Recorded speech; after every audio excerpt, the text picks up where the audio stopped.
Felipe, un oyente, el señor Torres, no estoy de acuerdo con este adoctrinamiento que piensan hacer con los niños. Pienso que los padres deben o no estar de acuerdo con que los niños reciban esta clase de clases. Pero ¿qué es lo que les yo sí creo que los padres, perdón Andrés, yo sí creo que es fundamental que los padres estén de acuerdo. Obviamente en conjunto con los rectores y los profesores, pues tomen una decisión. Si no es obligatorio, porque ya sabemos que no es obligatorio, no se los van a imponer, pero pues habrá padres de familia que dirán, yo no quiero que mi hijo se entere de las atrocidades, de las violaciones, de los secuestros, de los asesinatos, en fin. Eso es un tema bastante discutible, Felipe, ¿no? es que esta es la fractura. Pero eso sí ya es raro. La fractura por mitades entre lo que parecen ser dos países. Escribe la senadora Paloma Valencia en este momento lo siguiente, Héctor. Sí. No es una verdad histórica, es la opinión de unos izquierdistas que desconocen que el no ganó las elecciones del plebiscito, no adoctrinarán a los niños. Sí, pero Néstor, a mí me parece bien que se avergüencen de la historia contemporánea colombiana que produce eso, vergüenza. Y quizá la reacción natural mía hubiese sido, mejor escondámosla, mejor tratemos de que mi hijo no se entere de que nosotros dejamos que semejante cantidad de barbaridades pasaran. O sea, que tengan vergüenza ya me parece un avance. Y que quieran esconder los hechos, pues lo encuentro relativamente razonable. Héctor, desde la perspectiva de ellos. Le voy a decir una cosa. Desde la perspectiva de ellos. Héctor, me parece que los padres que están diciendo que no quieren enviar a los niños a esa clase tienen vergüenza, claro. No tienen vergüenza. Me parece que tiene vergüenza. No los gradué, no son delincuentes. Responsables somos todos los miembros de la sociedad colombiana que dejamos que esto pasara. Vergüenza que han hecho nada. Yo quiero respetar a esos oyentes, Héctor, no volverlos yo aquí. Yo también, ni más faltaba, Néstor. Es que yo ya le estoy diciendo que quizá entiendo perfectamente la posición. Claro que los colombianos tenemos que sentir vergüenza, por supuesto. Y a veces, pues, cuando eso pasa en las familias, cuando ocurren hechos, lo hacen, le repito una vez más, no es por vergüenza. Aquí los oyentes no son unos delincuentes que tengan que esconder nada. Entonces, ¿por qué es? Porque creen, Héctor, porque hay gente que genuinamente y tiene el derecho de creer. Yo le repito que no, pero hay gente que cree que este es un informe que tiene un sesgo ideológico, que ve solo una cara de la moneda. Y me parece que esa es una opinión tan respetable como la mía o como la suya. Totalmente respetable. Pero entonces la siguiente pregunta es, ¿qué es lo que les quieren esconder a los niños?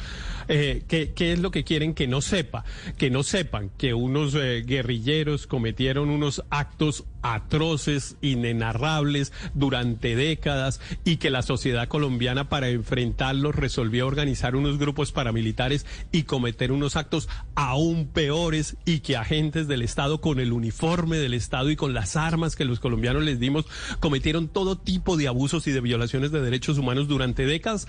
¿Eso es lo que les quieren ocultar? Pues debo decirles que ya lo saben, porque toda persona, no hay un muchacho de 15 años que viva en Colombia que no sepa que esta sociedad llegó a ese nivel de degradación. Así que lo que les quiero decir es que todo el esfuerzo que hagan por ocultar las barbaridades que toda la sociedad colombiana asumió y permitió, es perdido el esfuerzo.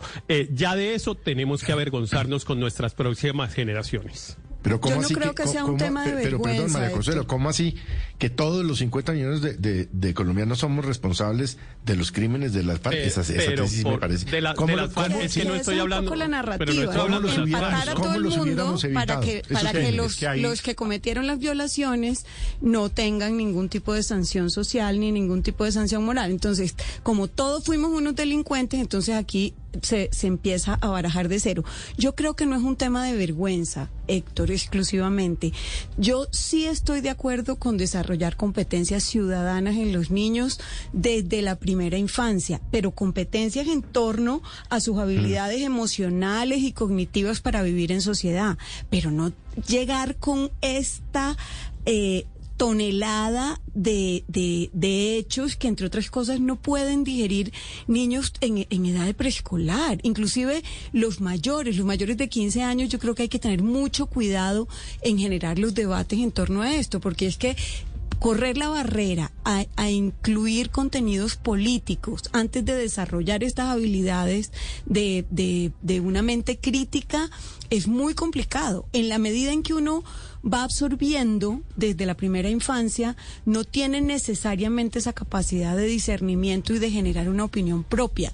Yo sí creo que es muy importante que las prioridades en torno a la primera infancia se enfoquen en desarrollar las herramientas hacia la convivencia, pero no en llegar a estos niveles de información. Creo que lo van a hacer para niños desde preescolar y de ahí en adelante por etapas, ¿no? No solo no es la misma información para todos. Entre otras cosas, ya lo dijo María Consuelo y lo dijo Felipe, que sí, de lo que se trata sí es de ocultar. Hay unas cosas que creemos que los niños no deben saber. No, pero es que para todas las edades hay unas herramientas pedagógicas. Y eso francamente me parece espeluznante. No ponga palabras en mi boca que yo no haya dicho. Pregúntale a un papá de 4 años si quiere que le muestren cualquier expresión de violencia de lo que de lo que se describe en la Comisión de la Verdad. Me parece que Héctor, no es necesario en la formación y en las etapas que tiene cada niño. Entre otras cosas porque hay otras prioridades mucho más urgentes, como la infraestructura de las escuelas, el acceso a Internet, los problemas de deserción escolar, los problemas de alimentación y Héctor del PAE. Héctor, dice usted espeluznante como dos si datos, déjeme dar uno. O sea, los padres de familia que tienen derecho cada uno a opinar lo que se le antoje, Héctor.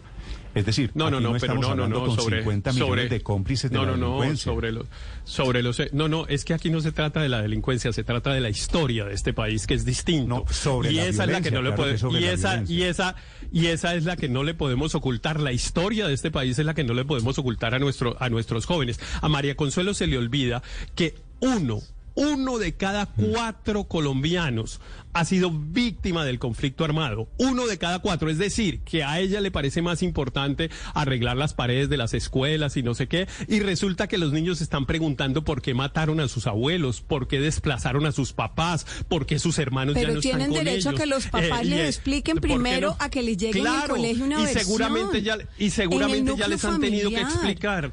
Y seguramente ya se los han explicado. Por eso es que les digo que ese esfuerzo vergonzante de taparle la historia contemporánea a la siguiente generación es absolutamente perdido. Ellos ya lo saben porque ya la sufrieron, porque ya se quedaron huérfanos, porque ya los desplazaron, porque ya sufrieron la pobreza. Y si ya lo saben, ¿para qué los van a revictimizar? Producto de ese establecimiento. Que es muy Pero si ya lo saben, ¿para qué los van a revictimizar? Si a mí un niño de 11 años me mataron a mi papá o a mi abuelo y hice ya el duelo, ya entendí qué fue lo que pasó y perdí a mi papá, y entonces vuelven y en el colegio le dicen, es que acuérdese que es que su papá también lo mataron. O sea, los van a revictimizar de acuerdo con su tesis. O si su papá es un policía, ¿qué tal las historias que se están contando? O un soldado, ¿qué tal?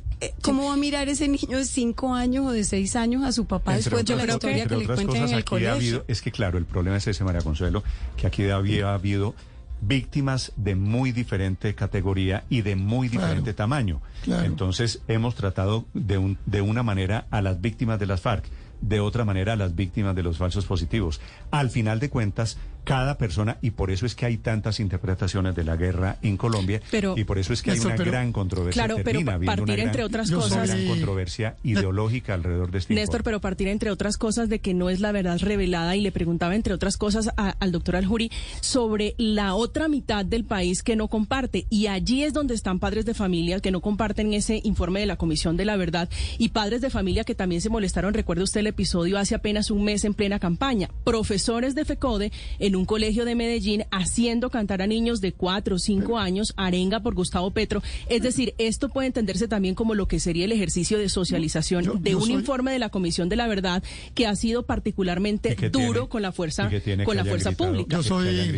Pues que seguramente son profesores que tienen participación en política, que han adherido públicamente al gobierno, a la campaña de Gustavo Petro, es decir, tienen un interés particular. Podría haber algún tipo de adoctrinamiento, algún tipo de opiniones sobre el anuncio del nuevo ministro de Educación. Si usted tiene niños pequeños, me cuenta si los va a enviar a esta cátedra o a esta lección o a esta... Yo mandaría a Matías, pero sabiendo cuál va a ser el enfoque de la charla. O sea, lo quiere ver primero. No, es lo que hemos dicho. Claro.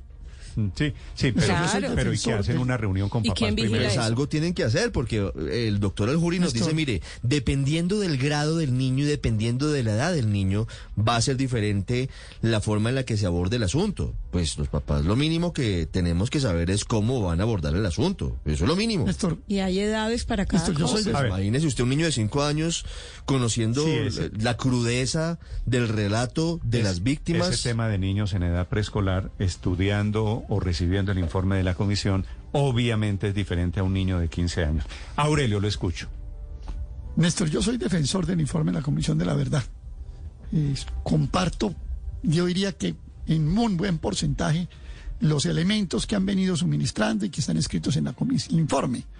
Que no me lo he leído todo, pues porque en eso me voy a demorar, creo que en la poca vida que me queda. Pero a mí el punto de que si es la verdad de unos o la verdad de otros, es un punto tan discutible como, por ejemplo, si a mí me enseñan la ley de la gravedad y hay unos que no están de acuerdo, o las vacunas contra el COVID, ponga y hay otros ejemplo, que dicen que no. Aurelio, porque le pongo las vacunas del estas COVID. Alturas, la ley de la gravedad, pero es que parece eso un es lo que poquito están diferente al informe acá. de la Comisión de la Verdad. Pero ¿no? además la enseñan en noveno, pero bueno, ¿no? Las vacunas del COVID, perdón, María Consuelo, lo de las vacunas del COVID, correcto. Entonces hay unos que creen en eso, otros que no creen. Ese yo creo que no es el punto. A mí lo que no me gusta de esta decisión del ministro Alejandro Gaviria es que viola la autonomía escolar.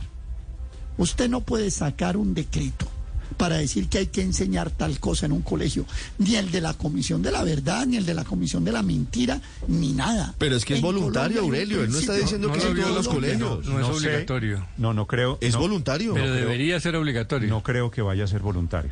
Pero inicialmente lo que dice el ministro Gaviria es que los rectores que quieran que sus colegios estén en ese primer paquete de informes de Comisión de la Verdad que sean presentados, que se inscriban. No es para todos. Dice claramente, pero una vez se inscribe el rector, no se inscriben los padres. Ricardo. Claro. Néstor, han dicho claramente que se respeta la autonomía escolar.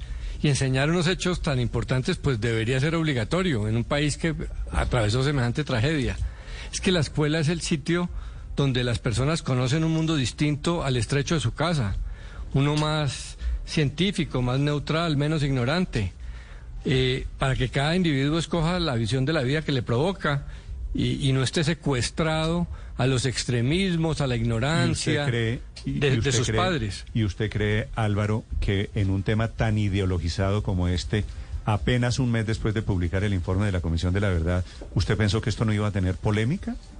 No, claro que sí, pero faltaba más que porque hay que a los estudiantes no se les pueda contar la verdad, Néstor, sobre el conflicto armado, con un informe que es resultado de un proceso de años, que recoge miles de testimonios de víctimas, que es más práctico teórico, porque no quieren unos que adoctrinaron políticamente, eso sí, por años, con una mentira, que en Colombia no había conflicto armado, que solo había terrorismo, asimilándolo al de las Torres Gemelas, que solo las guerrillas cometieron delitos, que agentes del Estado no se amangualaron con paramilitares para asesinar colombianos. Esa mentira que le hizo tanto daño a este país.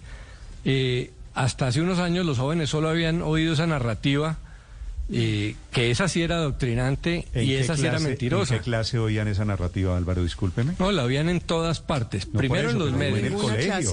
Pero eso no había. Es posible que lo oían, pero por ejemplo, no había una clase de violencia en Colombia.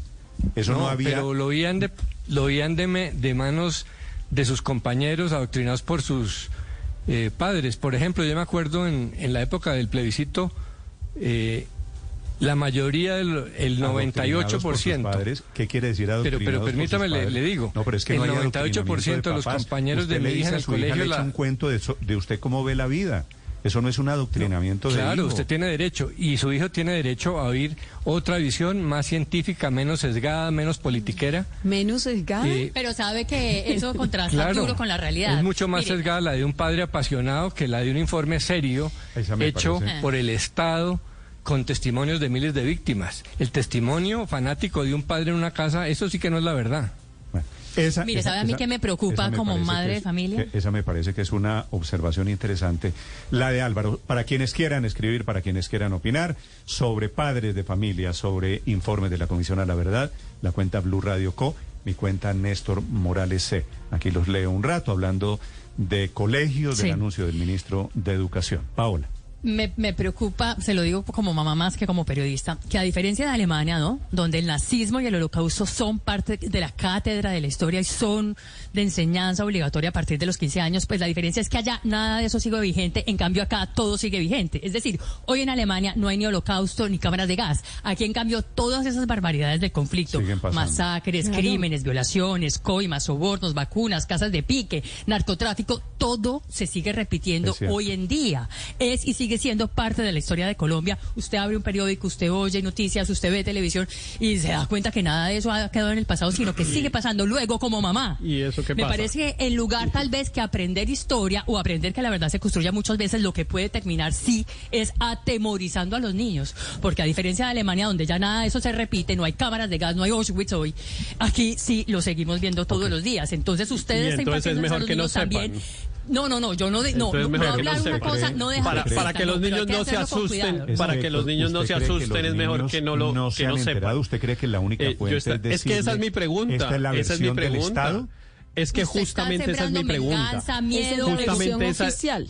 Es que justamente esa es mi pregunta. No, esa no es la versión oficial. Yo espero que ustedes no tengan razón en el sentido de que mientras han ocurrido todos estos hechos en los colegios, a los niños no les hablaran, porque tendríamos el peor sistema educativo del universo, porque los niños llegan y ven la televisión y ven una bomba no sé dónde y ven un secuestro en tal parte y bueno, todo ese tipo de barbaridades, y eso no hacía nadie un forito, un taller, una cosita ahí en el colegio para tratar de que los niños entendieran bien eso. Pues yo espero que ustedes no tengan razón. Yo creo que el sistema educativo colombiano lo viene haciendo hace décadas. Y si yo fuera profesor hoy, sin que permítame, en una que se llama Historia de Colombia, Néstor, por fortuna. Y finalmente, ¿usted cree que a un niño de 13 años, de 14 años le cuentan la historia de los falsos positivos? Como le digo, espero que sí lo hicieran, porque si no tendríamos el peor sistema educativo de Colombia. Tendríamos el peor sistema educativo de Colombia. Pero miren, los crímenes de las FARC. No creo, pero todas esas a mí lo que me parece es que primero viene formar la capacidad crítica y después hacer, o sea, llegar con la valoración hecha. Pero déjeme decir esto porque último. Es que si uno llega con la valoración hecha, ya está mostrando claramente, exactamente, y una mirada de qué es lo correcto y qué es lo incorrecto. Tengo aquí el Twitter encendido, Héctor, la última. Es que primero, hay dos cosas. Primero, aquí hay unos hechos que son como son y ya. No es que es lo correcto y que es lo que me parece, y es que la mitad del país no está de acuerdo. No, ¿cómo decir que la mitad del país no está de acuerdo en qué?